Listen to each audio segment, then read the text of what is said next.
राखी जी आप चलिए, शुरू करिए बोलना।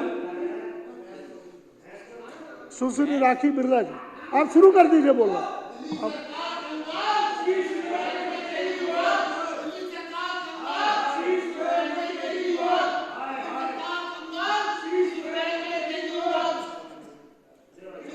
बहुत बहुत धन्यवाद अध्यक्ष जी।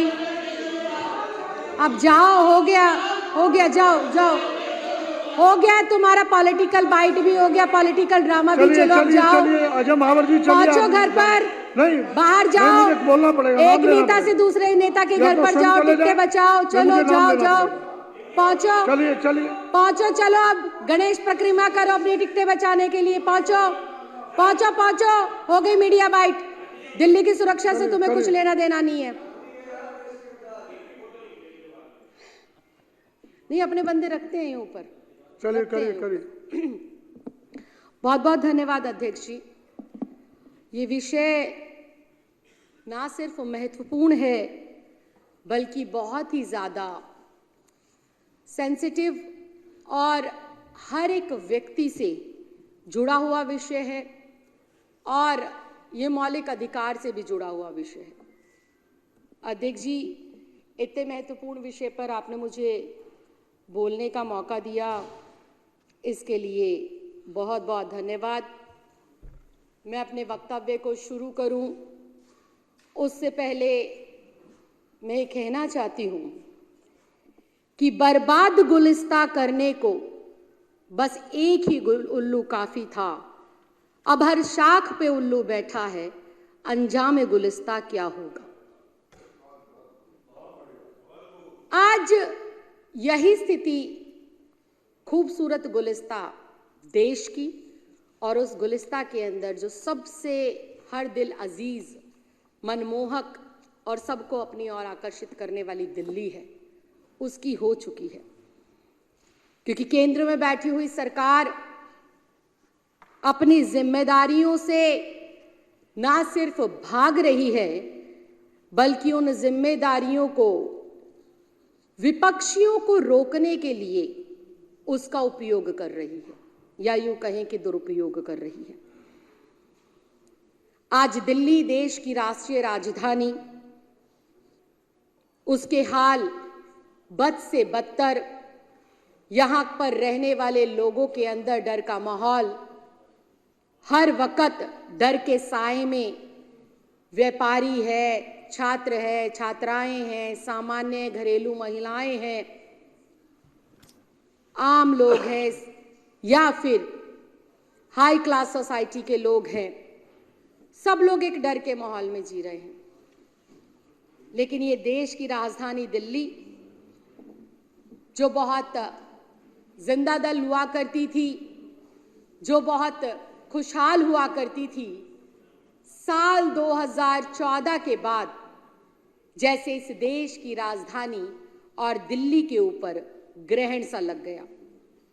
जब से चौथी पास राजा के तौर पर केंद्र की सरकार को एक अनपढ़ व्यक्ति ने संभाला और गृह मंत्री के तौर पर एक तड़ी पार को देश और दिल्ली की सुरक्षा सौंपी गई, तब से ये हमारी दिल्ली, प्यारी दिल्ली, खुशहाल और सुरक्षित दिल्ली, दुख और अपराध की ओर धकेलती चली गई, बढ़ती चली गई।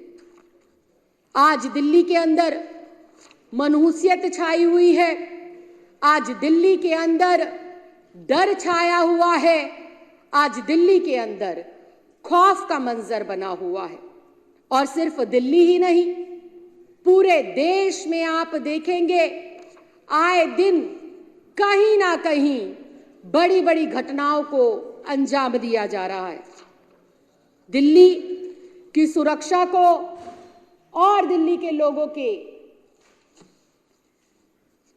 भरोसे को जैसे तोड़ने का काम इस केंद्र में बैठी हुई सरकार ने निरंतर किया है।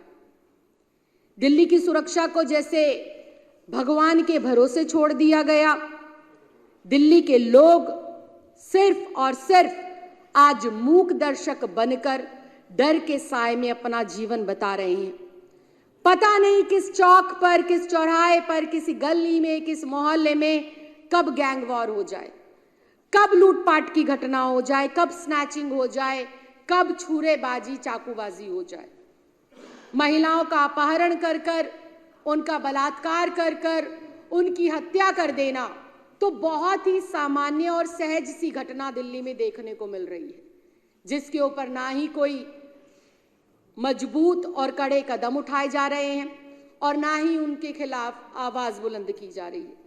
देश की महिला, दिल्ली की महिलाएं और उनकी सुरक्षा केंद्र की सरकार के लिए सिर्फ और सिर्फ एक वोट बैंक बनकर रह गई है। उनकी जिम्मेदारी से उन्होंने जैसे पल्ला बिल्कुल झाड़ लिया हो। और अगर हम देश के युवा की बात करें, दिल्ली की युवा की बात करें, तो दिल्ली का युवा ना सिर्फ बेरोजगारी की ओर बढ़ रहा है, नशाखोरी की ओर बढ़ रहा है, दंगेबाजियों की ओर बढ़ रहा है और उनके बेहतर और उज्जवल भविष्य के लिए ना तो केंद्र सरकार के पास कोई योजना है और ना ही उनके नशे और क्राइम के ऊपर जो बढ़ते हुए कदम हैं उनके ऊपर किसी प्रकार की कोई लगाम लगाने के लिए कोई ब्लूप्रिंट रेडी है। लेकिन देश की महिलाएं जो कि आधी आबादी है और ये देश जो दुनिया में सबसे युवा देश कहा जाता है और इस युवा देश का जो राष्ट्रीय राजधानी का युवा है वो क्राइम में और दंगों में अपने आप को इतनी तीव्र गति से लिप्त करता जा रहा है क्योंकि बेरोजगारी चरम पर है। अगर बीते हम 5 साल के आंकड़े उठाकर देखें तो वो सारे के सारे आंकड़ों ने अपनी तमाम सीमाएं, अपनी तमाम हदें पार कर दी और चंद रुपयों के लिए, चंद वाहवाही के शब्दों के लिए, किसी के भी प्रभाव में आकर आज हमारा युवा जो 17-18 साल का है वो कुछ हजार रुपयों के लिए अपना पूरा जीवन दांव पर लगा देता है और गैंगवार में शामिल हो जाता है।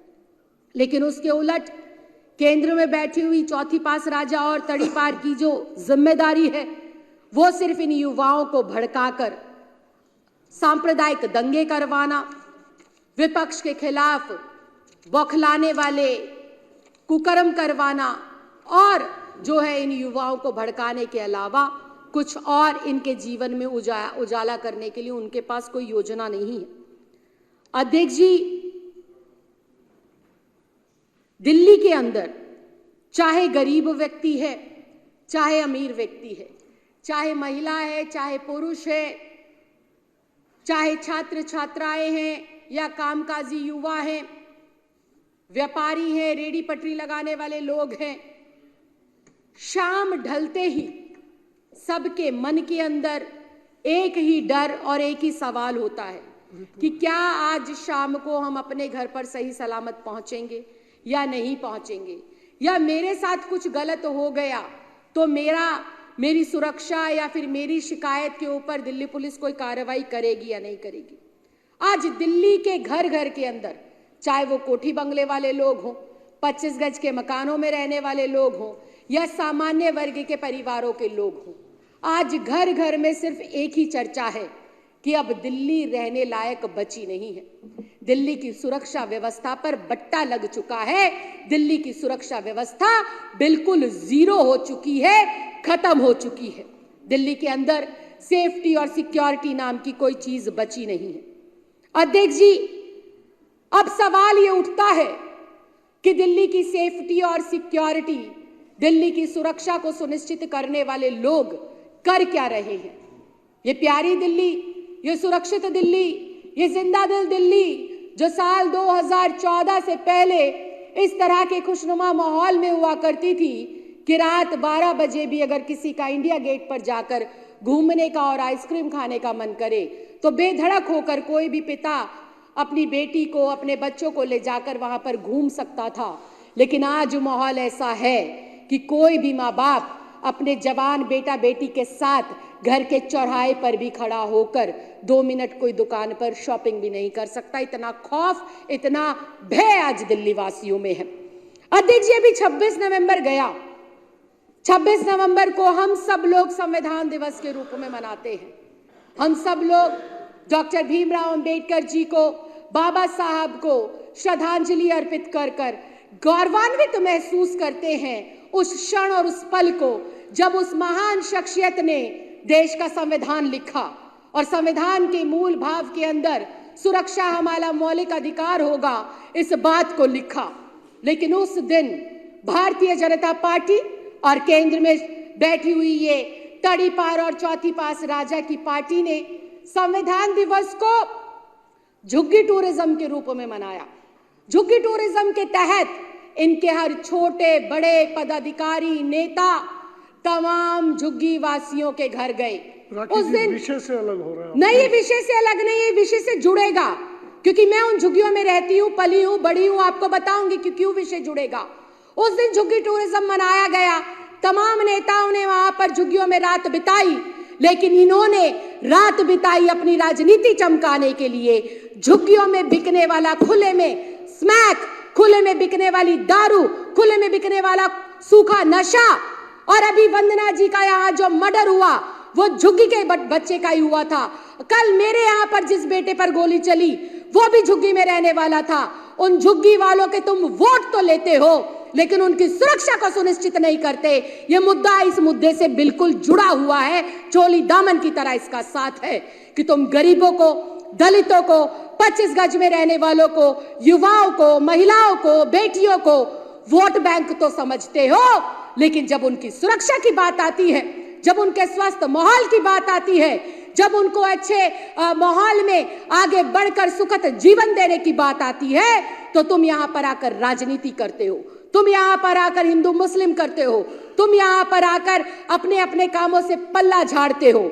आज मैं आपके माध्यम से अध्यक्ष जी सिर्फ इतना कहना चाहती हूँ, देशवासियों को भी, दिल्ली वासियों को भी, और ये तमाम जो लोग बैठे हुए हैं केंद्र की सरकार में, इनको भी, कि ये बिल्कुल साफ हो गया बीते 10 सालों के अंदर केंद्र में बैठी हुई सरकार, जिसका प्रत्यक्ष तौर पर ये अधिकार और ये कर्तव्य बनता है कि वो दिल्ली के 2 करोड़ लोगों की सुरक्षा को सुनिश्चित करे, दिल्ली के 2 करोड़ लोगों को इस आत्मविश्वास के तहत आगे बढ़ाने की कोशिश करे कि चाहे रात के 2 बजे हो या सुबह के 4 बजे हो या दिन के दोपहर के 12 बजे हो, आप हर पल हर क्षण बिल्कुल सुरक्षित हैं। ये इस विश्वास को दिलाने में और अपने इस कर्तव्य को करने में केंद्र सरकार, केंद्र की गृह मंत्री, दिल्ली के एलजी और दिल्ली की पुलिस इस काम को करने में पूर्ण रूप से असफल रहे हैं। इनका पूरा का पूरा लक्ष्य सिर्फ आम आदमी पार्टी को रोकना, अरविंद केजरीवाल के कामों को रोकना, अरविंद केजरीवाल जी को रोकना। तो मैं इनको ये बताना चाहती हूँ, माननीय अमित शाह जी को भी, मोदी जी को भी और विनय सक्सेना जी को भी, अरविंद केजरीवाल को रोकने से दिल्ली का क्राइम नहीं रुकेगा। अरविंद केजरीवाल को रोकना जरूरी नहीं है, रोकना दिल्ली के क्राइम को जरूरी है।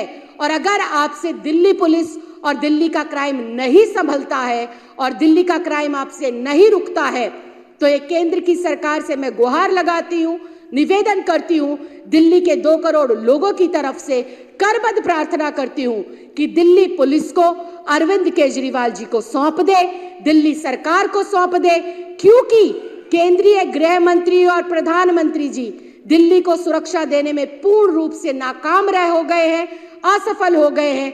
दिल्ली की सुरक्षा करना हम सबका पहला प्राथमिक जो है कर्तव्य बनता है, और दिल्ली सरकार अपने उस कर्तव्य पे कदम कदम पर सफलतापूर्वक काम कर रही है। चाहे मार्शल्स लगाने की बात हो या फिर पूरी दिल्ली को सीसीटीवी कैमरे से लैस कर कर दुनिया में 3रे नंबर पर जो है लाने का काम कर रही है। जब दिल्ली पुलिस आपसे नहीं संभल रही, आप अरविंद केजरीवाल जी को दीजिए, अपनी असफलता को जो है एडमिट करिए, मानिए कि हम दिल्ली को सुरक्षा देने में पूर्ण रूप से फेल हुए हैं। आपने मुझे इतने महत्वपूर्ण विषय पर बोलने का मौका दिया, इसके लिए मैं बहुत बहुत धन्यवाद देना चाहती हूँ, आभार प्रकट करना चाहती हूँ। लेकिन भारी मन से ये कहना चाहती हूँ, आज मेरे दिल्ली के लोग डरे हुए हैं, सहमे हुए हैं, खौफ के मंजर से गुजर रहे हैं। अगर केंद्र सरकार को आप ये बात पहुंचा पाए तो पहुंचाइए कि राजनीति से ऊपर उठकर मानवता के आधार पर